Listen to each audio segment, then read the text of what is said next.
창세기 37장은 야곱의 아들들 중에서 요셉이 본격적으로 등장합니다. 2절을 보면 야곱이 그 땅에 거주할 당시 막내 요셉의 나이가 17세였다고 알려줍니다.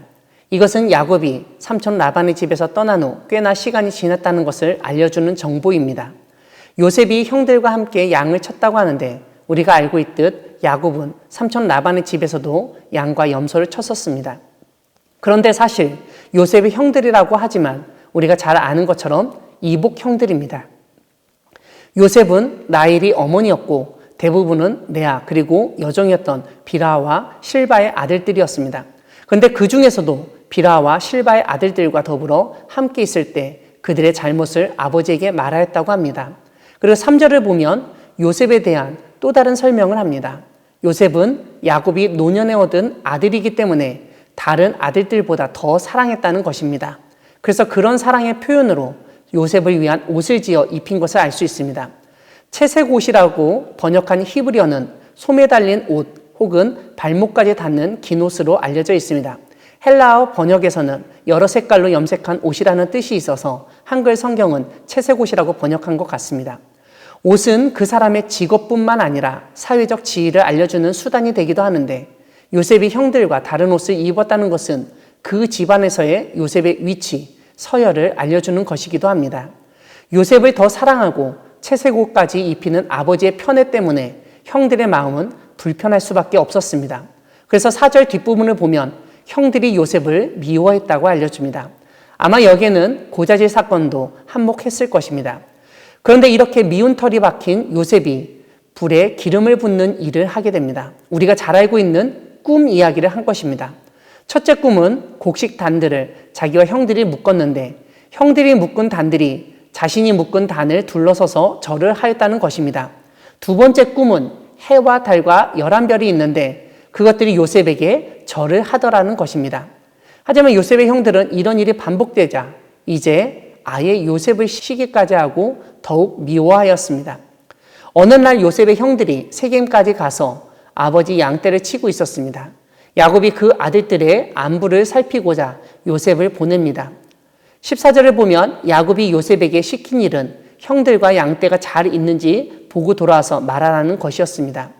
이런 점에서 비록 야곱이 요셉을 편애했지만 다른 아들들도 관심을 가지고 살피고 있었다는 점을 알 수 있습니다. 아마도 세겜 사건 이후라서 혹시나 하는 생각에 요셉을 보냈을 수도 있습니다. 18절을 보면 요셉이 오는 것을 멀리서 본 형들은 요셉을 죽이기로 작정합니다. 이때도 요셉은 채색 옷을 입고 있었기에 멀리서도 한눈에 알아볼 수 있었던 것 같습니다. 20절을 보면 구덩이에 던져놓고 아버지에게는 악한 짐승이 잡아먹었다고 거짓말하자고 말을 맞춥니다. 이때 마청 르우벤이 등장하는데 요셉의 생명은 해치지 말자고 제안합니다. 이렇게 요셉을 구덩이에 던져 넣은 후 음식을 먹다가 지나가던 사람들에게 요셉을 팔아버립니다. 이러한 형들의 행동은 막내 요셉을 편애한 아버지 야곱에게도 복수하는 것을 알 수 있습니다. 즉 요셉만 미운 게 아니라 자신들보다 요셉을 더 사랑한 야곱도 미웠던 것입니다. 사랑하는 광야교회 성도 여러분, 잘못된 것을 알리고 고치는 일이 쉽지 않습니다. 요셉은 형들의 잘못을 보고서는 참을 수 없어서 아버지 야곱에게 말했습니다. 하지만 이러한 요셉의 행동 자체가 형제들에게는 용납되지 않는 행동이었고 미움을 받는 큰 이유가 되었습니다. 오늘 본문 뒷부분에서 볼 수 있듯 형들은 아버지의 순념소를 죽여 요셉의 옷에 피를 묻힐 정도로 이전부터 아버지의 소유를 쉽게 죽이고 자기 마음대로 했던 것 같습니다. 이런 점에서 형들의 잘못은 아버지의 재산에 손해를 끼치고 자신들이 해야 할 일을 제대로 하지 않았던 것입니다. 그런데 자신들의 잘못은 생각하지 않고 오히려 잘못을 지적하고 알리는 요셉이 잘못되었다고 생각하고 심지어 요셉을 없애려 했던 것을 보게 됩니다. 잘못된 사람들이 다수가 되면 자신들의 기득권을 유지하기 위해서 소수를 억누르고 핍박하기 쉽습니다. 그런 세상 속에서 요셉처럼 살아가기란 정말 쉽지 않습니다. 또한 아버지의 사랑을 받던 요셉도 미움받고 어려움을 겪었다는 사실은 우리로 하여금 움츠리게 만듭니다. 그럼에도 불구하고 요셉 못지않게 우리를 사랑하시는 하나님 아버지를 믿으며 우리 주변의 잘못된 것들을 하나씩 고쳐나가는 여러분 되기를 바랍니다. 아멘.